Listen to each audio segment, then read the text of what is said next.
All right, so giving our first Zoom audiophile meeting on the channel a try. I have a friend of mine, Chris Mathis, who's in Atlanta, and we've been friends for, Chris, can you even name the date when we met?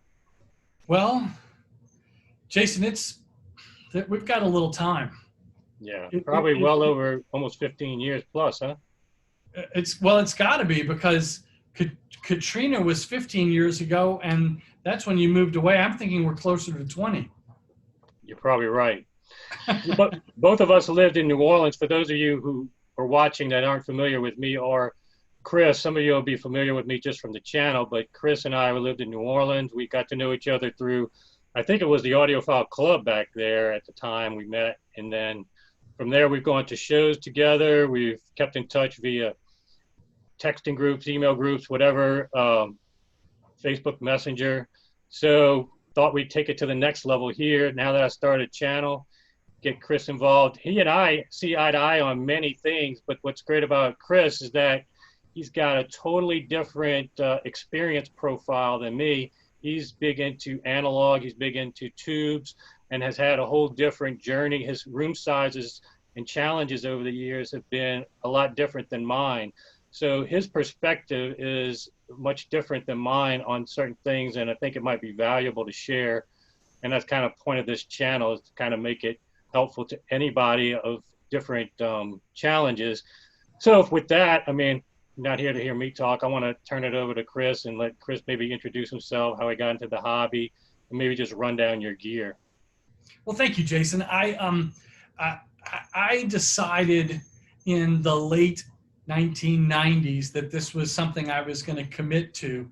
And when I say commit, that meant more commit my wallet to than just musical experience, because I've been an avid listener and tried to play instruments all growing up.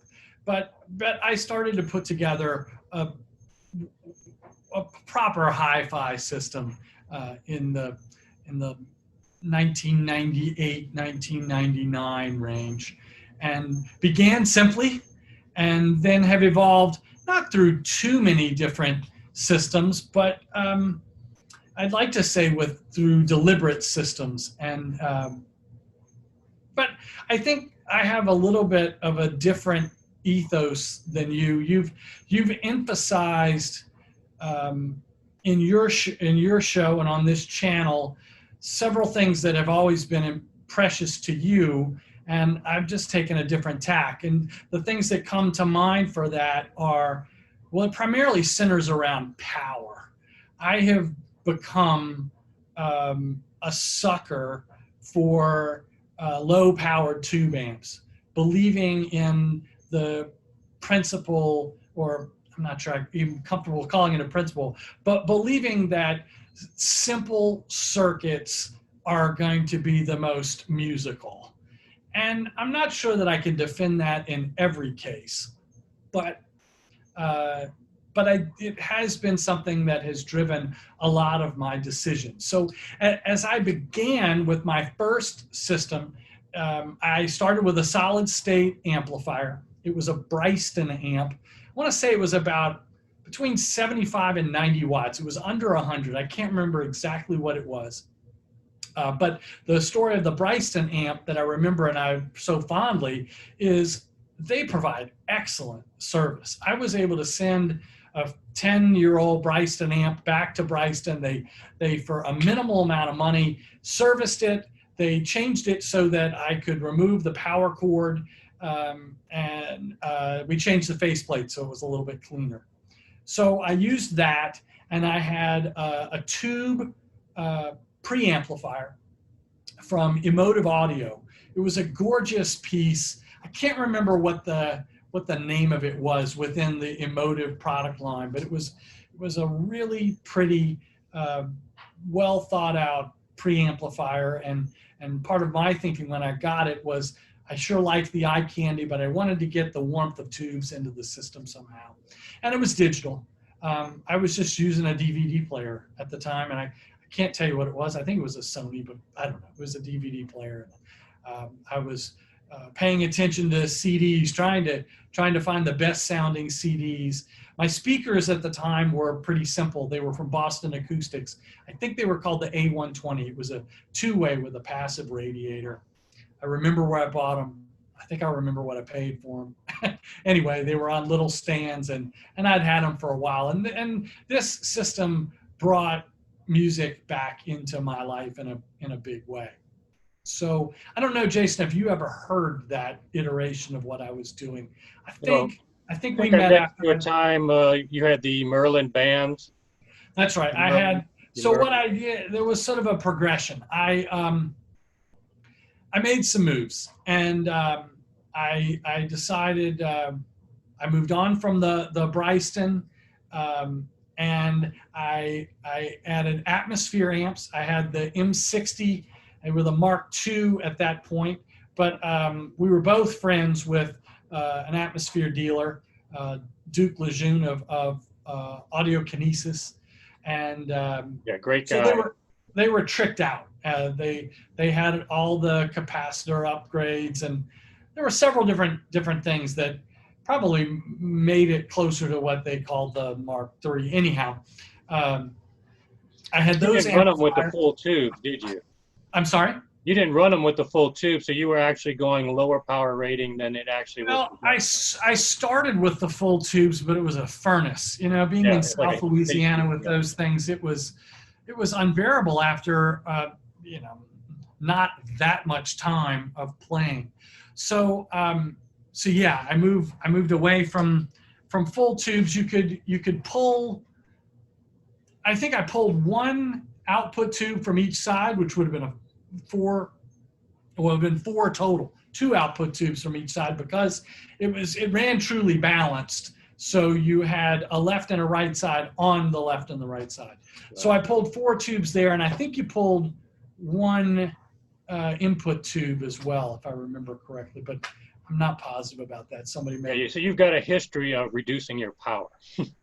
Well, yes, and technically, I guess the Atmasphere came down in power from the Bryston, and it was fine for the Merlins. I've always had them in small spaces, and they were pretty happy, I think, with the Atmasphere amps, and we tried a lot of things together with this system. I tried a lot of different cables.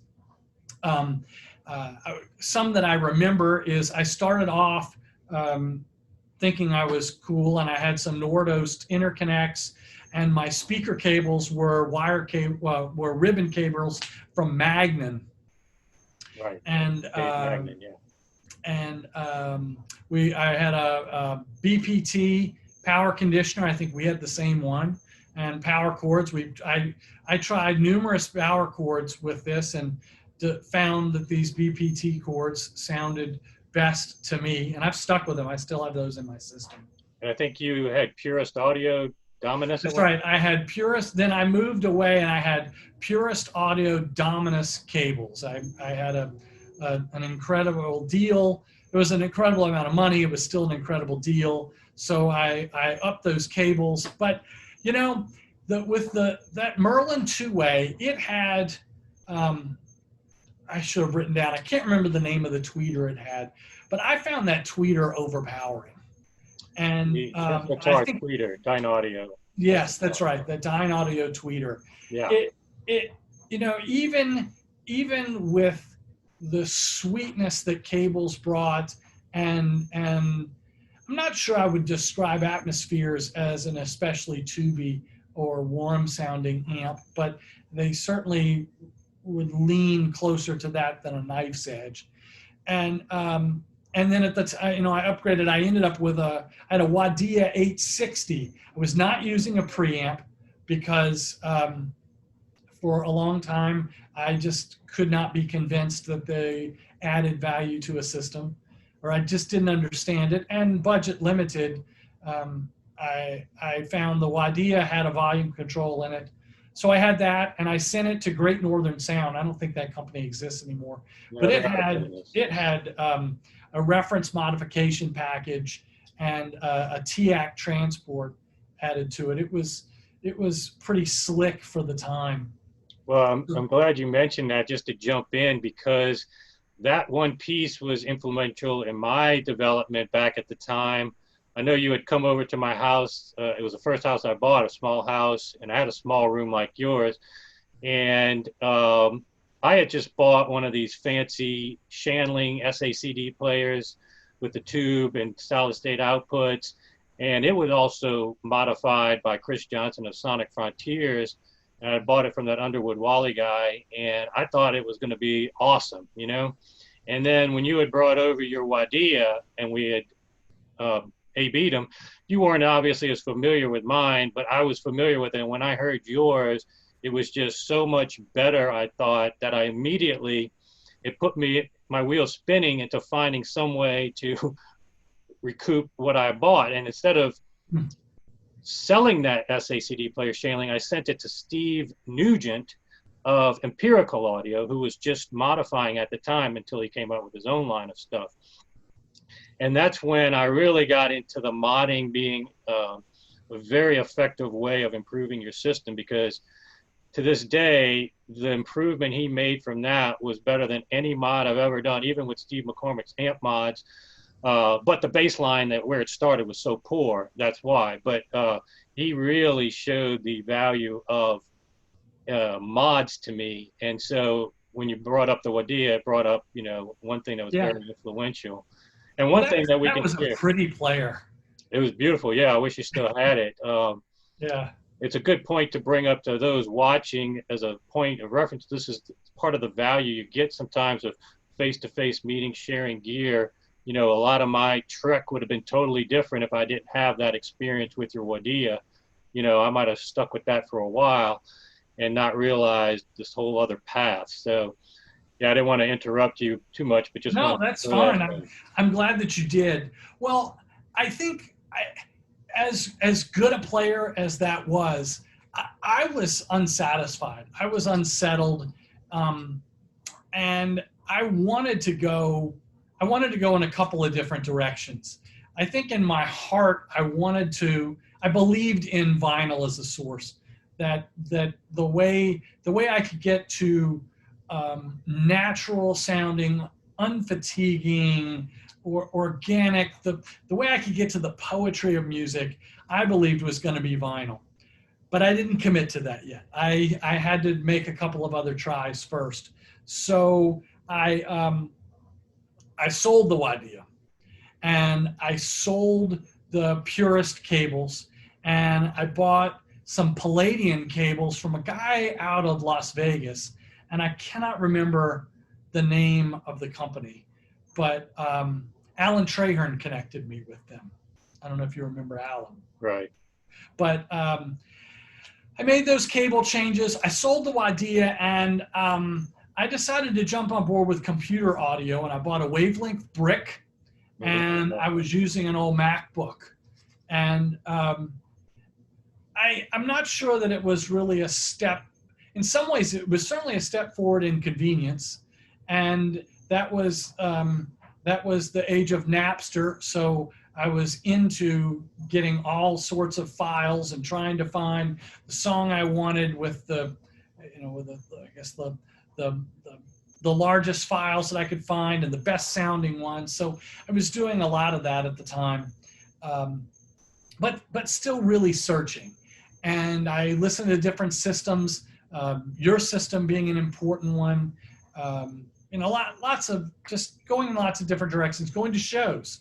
And I think it was, I remember vividly a show we went to together. I think it was the Stereophile show in New York in 2001, I want to say, or 2002, that we went to at the Hilton on Avenue of the Americas.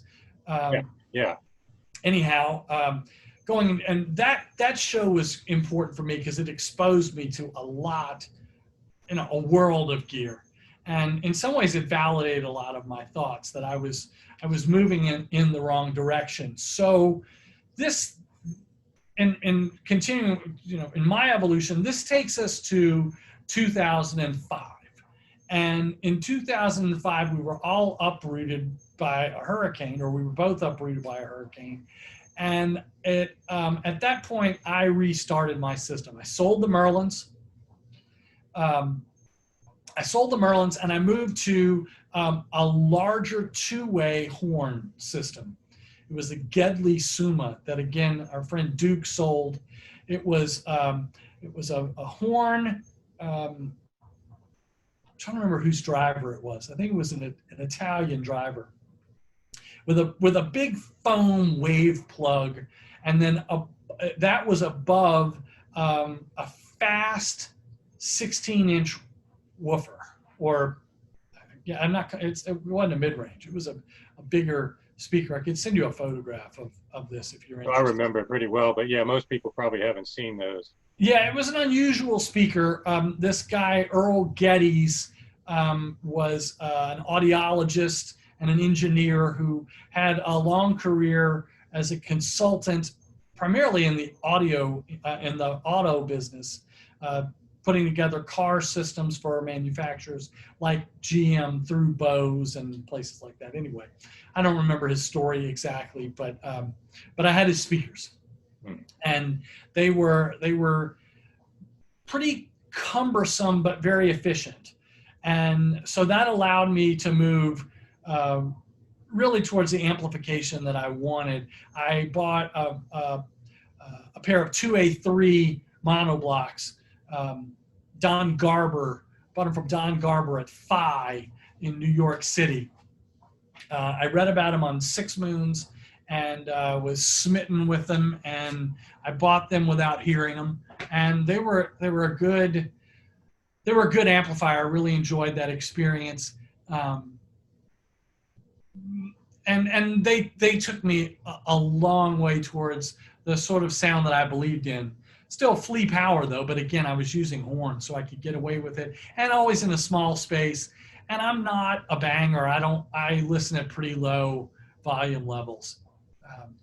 Yeah, I think that's important to point out, is that your music taste, your room size, you've had, as I mentioned at the start, different challenges, but what you found is that there's no need to get 500 watts of amplification in a room size like you were doing and with the speakers you were using. There's no need for that. So, and you found your love of tubes, and you could do it with flea watt without making it a space heater like you had with the Atmasphere. Well, exactly. That was a big deal. And it also, being fewer tubes, I could roll the tubes. I could try different ones. I tried a series of 2A3s. I tried different, I didn't really experiment with the rectifier tubes, but I tried different input tubes, but really the output tube was where there was the most result. And I guess I confirmed my own thesis that I liked the intimacy and life of those sort of amps. I also, at that point, I did commit to vinyl, and I moved to, I needed a preamp, and then a phono preamp, and a turntable. And the first thing that I did is I bought a passive preamplifier from Music First Audio, British company. And then I bought a Fikert Woodpecker turntable with a Gelco 12-inch arm. I don't think you ever heard this. Yeah, I never, Fikert, but I never thought of your place, yeah. It's a very good table. I was impressed with it. I like sort of a traditional looking turntable. I don't need it to look like something from outer space. But I liked that it was very modern and I think very well thought out. It's a beautiful player. And I bought a ZYX cartridge, a ZYX Airy 3, and I had a phono preamp. The first thing I bought was I'm trying to remember. It was a Japanese manufacturer, and it was a completely unshielded product. And I found I had way too much RF, so that just never worked for me. I'm trying to remember the name of it. Anyway, I moved to a Polish phono preamplifier from a company called RCM Audio, and it was a good player. The system was getting me kind of the direction I wanted to be in. I was happy. And I lived with that for quite a while, and I started building my record collection at the same time because I hadn't held on to things from childhood. I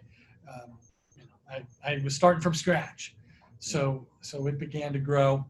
Taylor Swift was your first purchase when you That's started? exactly right. Yeah. That's exactly right. I thought I remembered. But because Debbie Gibson was harder to find. Yeah, exactly. Taylor was hot then. Yeah. So, you know what? That makes me laugh. One show that I went to where we were not together, I was one of those assholes who walked around from room to room to room with a copy of Billy Idol's Rebel Yell and just tried to find some exhibitor who would play it. And no one would. I can't believe you just mentioned that, because that's what I've been listening to all day today was Rebel Yell and different covers of it on Rune. One of my favorite things to do, yeah. I don't know how Rune does. I've of course got the record. It's not a bad sounding record in any No, way. it's not. No, it's actually good. Pretty good. Yeah, and, it's compressed, but it's not bad. Yeah. I think people. I'm not gonna suggest it's the best thing ever, but yeah, it's not. It's not harsh. No, absolutely not. And you and I have talked for as long as we've been at shows together and agreed. And I know you've been working on your reference tracks and so on, and that's important. I operate a little differently, and I am so sick of the same 5 tracks and the same, the same artists, the same albums. You know who they are. Yeah, it's a catch-22. I mean, it's hard to benchmark when you don't have common sounds from things, and unless you can get those rooms to play what you want them to play, which is sometimes a 50-50 proposition. I don't know if you want to discuss it this way, but this is a place where I'm not sure I agree with you. Mm-hmm. Because one thing about this music, these systems, I still cling to the notion that this is an aesthetic experience with a transportive X factor that is beyond simple comprehension. It's poetry, not dogma. And as such, I'm not sure that I need necessarily the same reference tracks. In fact, I'm looking for new tracks to sweep me away and give me that, I don't know, that zest of life, that again, I come back to the word poetry of music. I want that aesthetic experience. And I look for, when I go to shows, when I go to friends' houses, I want the room to sweep me away. And I get more excited when that is a track that I don't know and something that I'm not familiar with. And, is that a successful path to critical listening? I understand where somebody could argue against it, but it's more the way I go about things. Well, I think it's not a binary thing. I mean, certainly at the core, that's what your music system's for, finding new music, enjoying what you like. What I've just found in my progression that I think is helpful to newer audiophiles is that if you can benchmark something, every time I've heard something better than I've heard at my house, I've used it as a benchmark to get better at and constantly pursue that level of performance that I heard. And it's much more difficult when it's not something I've ever heard on my own system and I hear it at a show. And one thing I'll bring up, you haven't been on the text group that we've had with Pepe and them. Pepe just went and visited the guy in Lafayette. I'm not going to name names here, full names, but he's got a really nice system. And Pepe's got a $100,000 system. And he was just texting yesterday about how he had heard this song in his previous room from Robert Plant, and he's never been able to get it right in his new, even with $100,000 gear. And he just went to our mutual friend's house in Lafayette and heard it like he used to hear it. Now, again, the track that he used from Robert Plant's not per se a reference record, so it's kind of in the middle of what we're talking about here. But it's a reference for him. Yeah, it's a reference for him. And so, yeah, I will have more reference recordings that are specific to me. In fact, yeah, stay tuned, because I'll have the record that first got me involved with being an audiophile, which definitely is not one you'll ever hear at a show. But yeah, your point is well taken. At the end of the day, it needs to bring enjoyment to you and the music you listen to which may be a good, I know we haven't got to your current system yet, but also tap into, you know, your taste in music, because you are more confined to, you know, a genre than most of my friends are. Well, you know, I'd like to think that I'm not confined, but I see why you would say that. I listen to a lot of jazz, and it's funny, my jazz listening, when I first started taking the genre seriously and digging into it, I did it almost academically. I went back to sort of the beginnings, which I started with some big bands, you know, namely Ellington, Basie, you know, a lot of those sounds that evolved into bop of the 50s.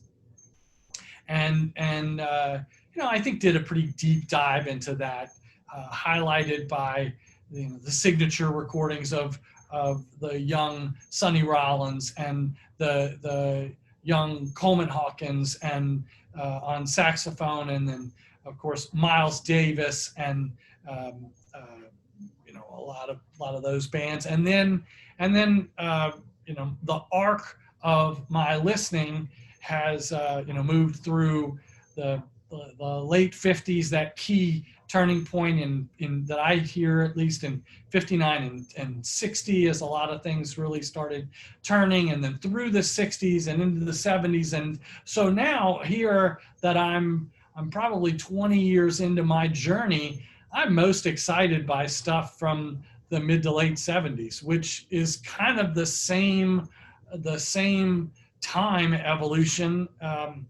I think my ear has grown, hopefully, or I'd like to think, in parallel with the musicians that were producing the sounds. I feel like I've evolved along with them. So I listen to a great deal of jazz. So that tends to be smaller groups. I mean, the lowest notes of those bands are not as low as an organ, clearly, and you know, it doesn't require quite the same thing out of audio equipment that some lower notes or you know, other genres might.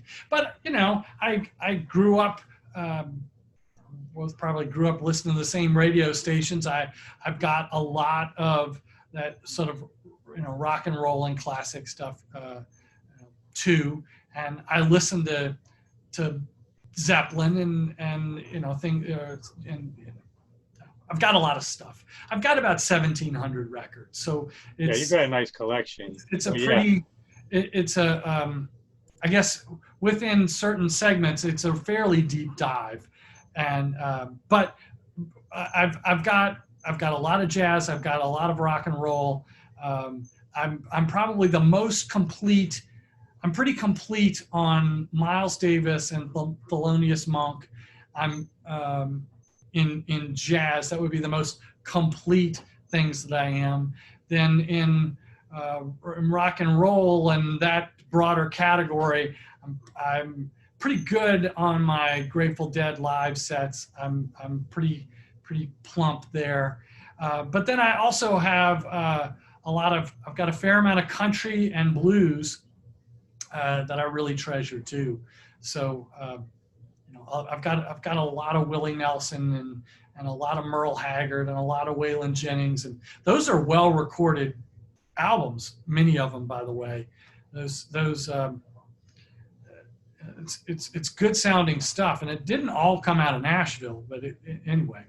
Well, I think it's a good point to bring up, is that the period of time that you mentioned that you're gravitating to also can play into somebody's preferences for audiophile gear, because an analog lover like yourself, with that period, it totally makes sense because of the mastering being the way it was back then, and analog being the state of the art at that time.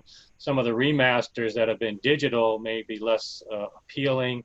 I know a lot of Tidal things have been remastered and people don't like how that sounds. So yeah, you really have fit your system. The important thing is you fit your system to your taste, and to that end, maybe it's time to go to what you're using now. Well, and you're nice to say that. I feel like I've done it unconsciously. But so after horns, I moved to these speakers, these Harvest C7s. And I didn't expect to embrace them the way that I have. I mean, of course, I got them, you know, so I liked them, but I've really, really been happy with them. They're not going to be the last word in transparency,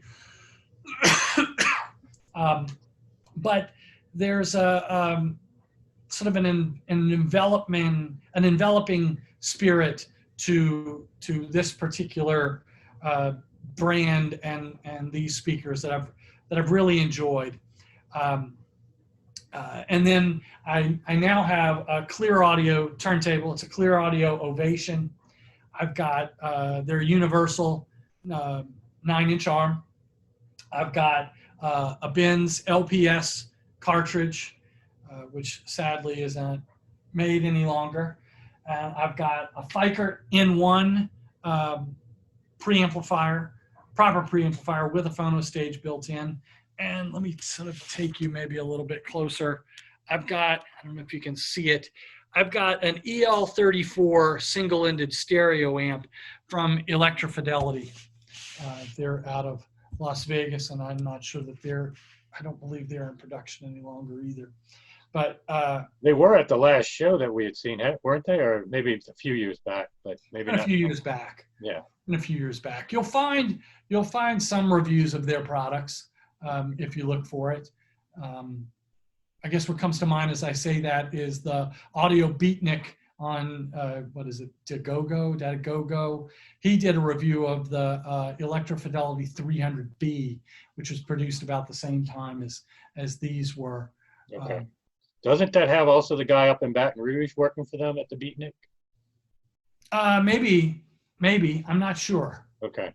He just did a review of one of Steve McCormick's products, and he had sent me a okay, yeah, it sounds like you know and I don't. Okay. But you know, I bring him up only because, well, I paid attention to him because he has a history with tubes and speakers that work in his room is a smaller space, and speakers that work with his tubes. So it's something that I've followed. He's had several different systems, but he had a Waveac 300B stereo amp for a long time. It's a pretty crazy piece. Yeah.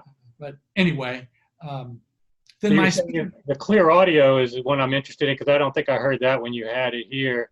No. That it has Panzerholt as part of the plinth. That's correct. That's part of the Ovation. The Ovation is a traditional looking table. It's the start of their sort of reference type construction. It's a sandwich of Panzerholz and aluminum, which is what they do in their Innovation and their Innovation Basic.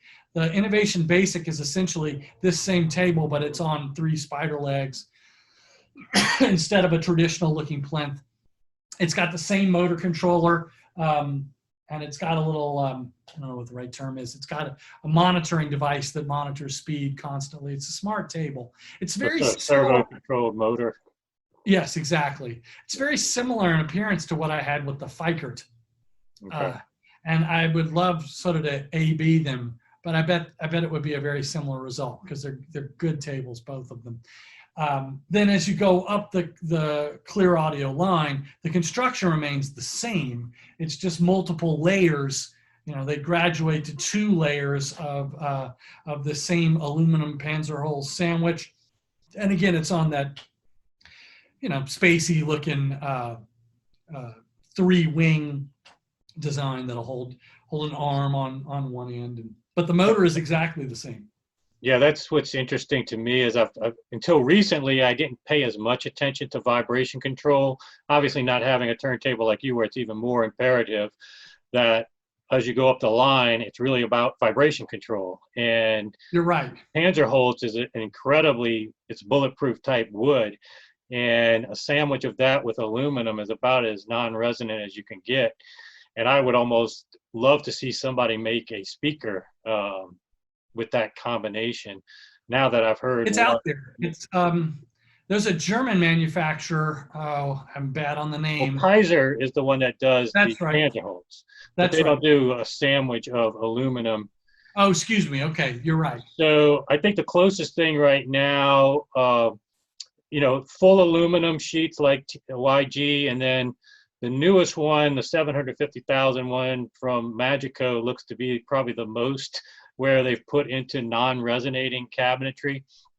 And while $750,000 is absurd, even 75,000, but the thing is, that's where I think the last bit of performance can be had. We're always going to fall short with drivers being able to reproduce the same sound wave as an instrument live. But as you probably, I think you even use some of the vibration stuff that I was talking about as well for your turntable. I did. I used the same app that you used, and I removed the feet, the clear audio feet from my turntable and replaced it with the sandwich of Vibrapod squash ball. I used 2 Vibrapods because it was easier. So I have you know, a set of them, and the measured performance was amazing. It's an audible difference. So even as sensible as on paper, as effective as the Panzerholz is, even sitting above this bamboo shelf, I noticed a tremendous difference. Yeah, it's unbelievable when you measure, and then when you listen, it's like, wow, you really can hear a difference, you know? So it's good to correlate measurements with the subjective side, you know, irrefutably, you know, it's just, there's no other way around it. It was eye-opening and interesting, and such a cheap thing to do that you really helped me. I'm very happy about it.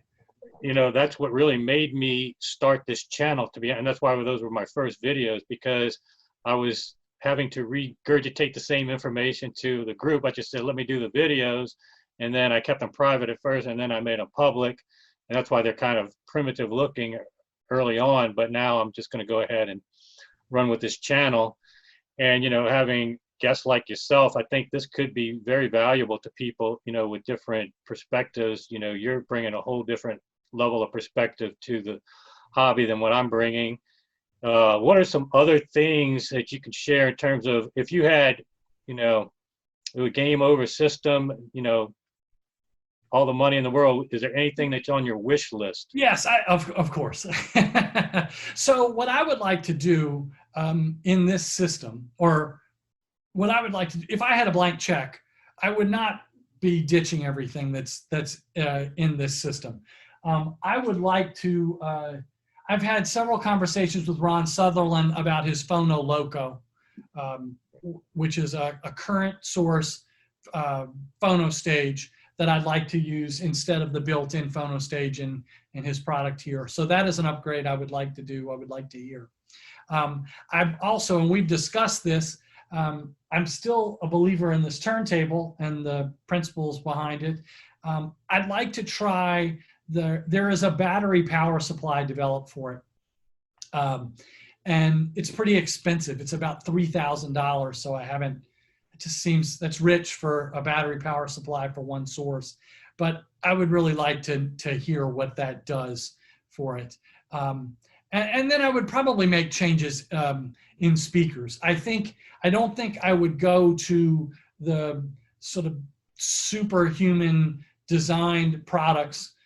I think in speakers, you mentioned it a few minutes ago, there's a nature versus nurture argument, or conversation is probably a better word, to be had in speaker design. And I think one thing that these harvests have taught me is, you know, there is a value to recognizing that resonance happen and trying to control them versus going to heroic measures to try and stop them. It seems like it's a rabbit that you never achieve, and you end up spending a ton of money. Whereas when I've found a lot of musical satisfaction with this. So if I had all the money in the world, there's several different directions that I would like to look. I'd want to get to something more full range than what I have now. So I've been a big fan of Atmasphere speakers. They're horns and subwoofer systems for a long time. So that's one thing that sure would be on my list. But at the same time, I think taking some of this thinking to a step you didn't mean further. Atmasphere, the Atmasphere amps. You're talking about. Excuse me. Avantgarde, the German Avantgarde. I Avantgarde remember horns. those have always been on your wish list, like the Yes, yeah. I got to hear them in a favorite system years and years ago, and I just, well, you know, I like the lower powered amps, and those horns have been around for a long time. So, you know, a horn is something I sure would consider. That's one thing I would look at as a brand. I'd also be pretty intrigued by a field coil horn. I'd love to hear what that actually does. But what I was getting to here, talking about a dynamic speaker, is I like what John DeVore is doing too. I've heard his systems his speakers in several systems at different shows, and I've liked it. And I've heard here in Atlanta his 096 speaker, which is like this. It's a ported two-way. It's rear ported. I think he's got something going on there. So that might be something I would be considering as well. Okay. And in terms of your room size and dimensions, can you have a basic size dimension? You know, I do. I don't know if I have it written down here. I might have to follow up with you on that. I know my listening ear is about 8 feet from the speaker. Okay. And then you have a wall right behind your ear, or do you? Yes. Well, I mean, there are a few. My ear is probably 18 inches in front of the wall, maybe a little more. Okay. There's nothing behind me on the wall besides a sheetrock wall. Okay, so most of your room treatments are your bookshelves and the record collection, which is actually a really great. You know, it works. Yeah. I've moved this little room around 3 different ways. It's not a rectangle, or it is a rectangle. It's not square. I had them set up on the long wall, but I've got a problem on the long wall that I didn't like. I've got a window that you can see just part of on the wall where it's most obvious to set up speakers, or on the opposite side, I've got 2 doors. Okay. So that just didn't seem to work. And I'm in an apartment building. So the wall behind me here with the record shelves is a common wall. So I think that by having the record shelves there, that less energy is transferring through the wall to the neighbor. I haven't had any complaints. Good. Yeah. So like you say, you don't listen loud. You're not like a Peppy, you know. No, I don't. You know, you bring that up. I use an app to check my listening levels. And last night I was listening in what I think was my kind of sweet zone. And my maximum dB was 73.3. Oh, wow. Okay. Yeah. But I'm getting dynamics. I'm getting punch even. Again, small space, right. And carpet floor, fairly low ceiling. You know. Well, that also attests that you haven't lost your hearing yet. What? Yeah, I think so. You know, I'd like to hope so. Yeah. And I'd like to most think people couldn't even listen at 50, 60 years old. They can't even listen at that level and hear much. So that's great. You know, thank you. And you know, with any system, it's sort of, there's a point where it just starts to work. And this is the volume level where this system in this room just starts to work. Right. And I'm pretty happy there. Seldom do I go a whole lot higher, but you know, I'll play it where there are peaks in the 90s, but I'm not hitting triple digits. I might do something where I'm getting peaks at 93 instead of 83. Yeah, I would be remiss though if I didn't fail to point out the one piece of equipment you haven't shown yet, which is your cable risers. Oh, let's show that off. You know, this was sort of I don't know if you can see it. They're plastic cups from Rocky and Carlos in New Orleans. Right. But you know, I did this to prove the concept. Yeah. What happens in this carpet? In the past, my system has been in rooms with wooden floors. This is my first carpeted room. So I've learned a lot about that. I have to deal with static here. Atlanta is dry compared to New Orleans, very dry. And so I had to deal with static electricity, and I had to deal with, which I guess is what's happening with the carpet as well. So with the turntable, I tried several things. I tried the zero dust, the little gun. Right. I don't know, I guess that works. I ended up going with the cheaper route, and it's just easier. I use a cork mat, and I understand that can rob some dynamics, but I don't think about static anymore. Okay. No, that's important. I know we share the same speaker cables. That's right. That Kermis speaker cable. I get a lot of questions about that. They look like the Kimber. A lot of people think they're either Kimber or Jenna Labs, but he makes a really good cable at a very economical cost, relatively speaking to, audiophile cost. Yeah. I've been very happy with it. They replaced that Palladian cable that I was telling you about earlier, and they outperformed it.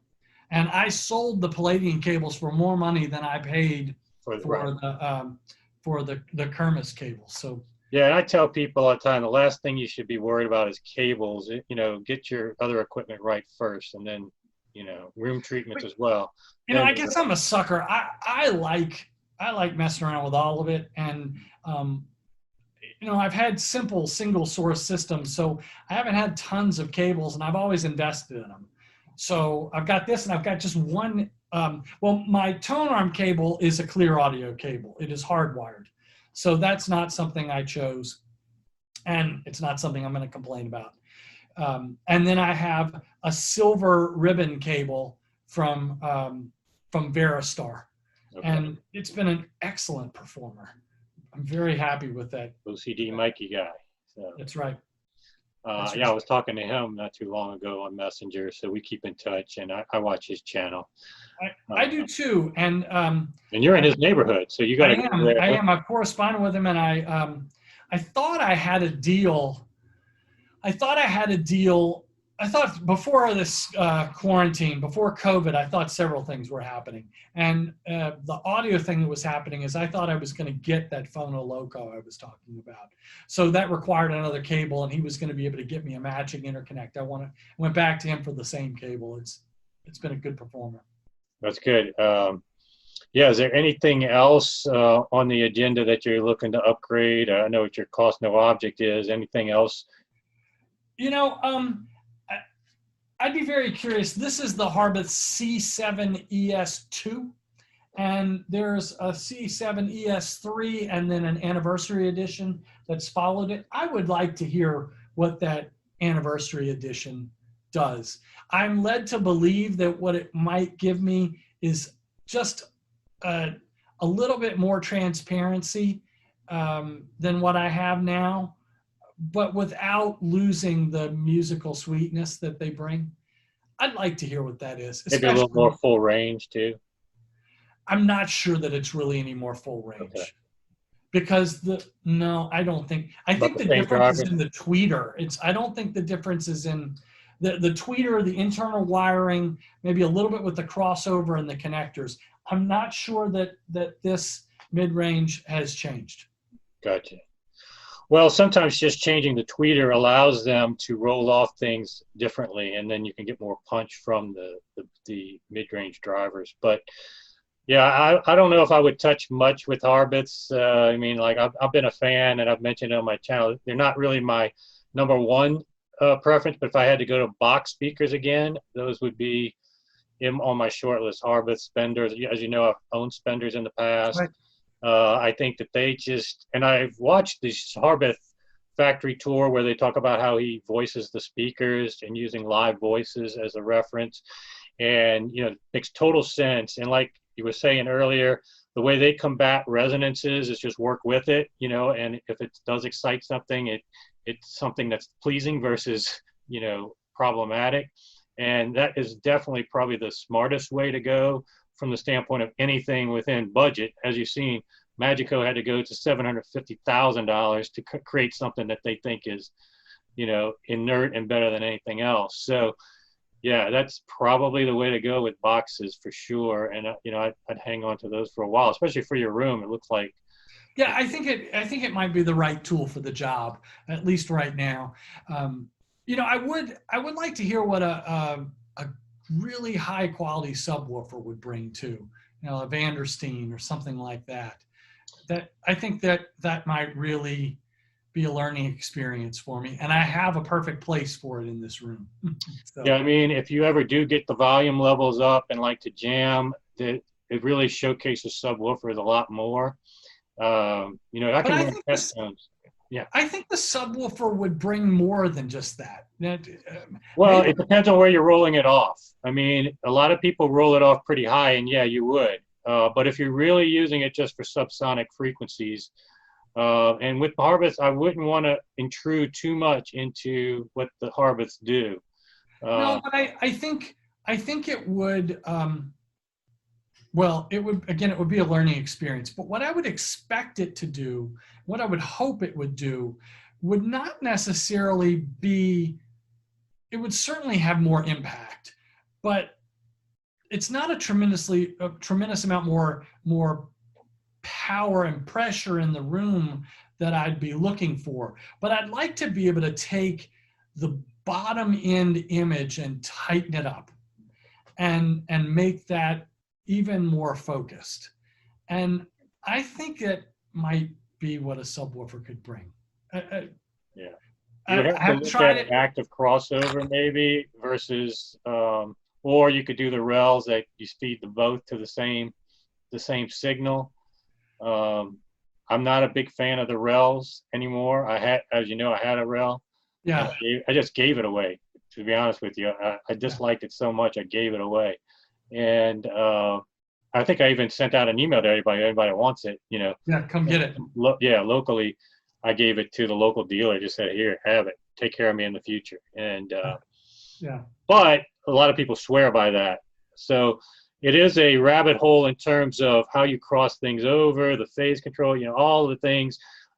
One thing I would warn against a subwoofer, if you do get into any frequencies that are higher that end up becoming locatable, and certainly some of these subwoofers, even if you have a 12 dB or 24 dB slope, you'll still run your measurements. You can hear stuff rolling off into 200 hertz or more. So then you have a subwoofer in some other part of your room with locatable frequencies than your main Mhm. speakers. And that causes a problem that may not bother most people, but once you pay attention, you know, once you're I think it not, might irritate us. yes, it can really be irritating. And that's why I had a whole video on my rear channel speakers. I do the opposite of what everybody does. I run my rear channels full. You know, everybody else runs it small, or Uh-huh. you know, and then rolls up to a sub halfway across the room usually. I cannot stand that. It drives me crazy because inevitably, especially if you're using small, it's even worse with small rear channels that have to roll off so much to that sub way across the room. Then you've got it's not natural. And it's one of the reasons why I think so many audiophiles are against home theaters, because so many home theaters just don't do it right, I don't believe. Yeah. But I don't Yeah. want to get off into one of my probably future videos on home theaters. But is there anything else you want to add? This has been very helpful probably to people watching and, you know, Yeah, well, catching. maybe there'll be comments or questions that we can answer over time, but that's Yeah. me. That's what I do. Fortunately, I've got a kind wife who's glad to let me come over into my little room and leave her alone. Yeah, you haven't had to deal with the wife acceptance factor too much over the years. Well, Great. I tell you what, she was not real happy with those big horns. You weren't the most attractive speakers, I will admit that. No, but the Harbeth, going from those horns to these Harbeths has eased that as well. No, and everything looks great. Your room looks great, much better than, you know, your New Orleans setup for sure. Oh, it's a better system, Jason. Yeah, it looks like you're enjoying it much yeah, more. it's several deviations better. Well, great. I'd like to come out there one time, and I'm sure we're going to keep in touch outside of this for sure. But yeah, take care of yourself. Thanks again for joining today. Well, thank you for including me in the channel. No problem, and we'll talk to you soon. All the best.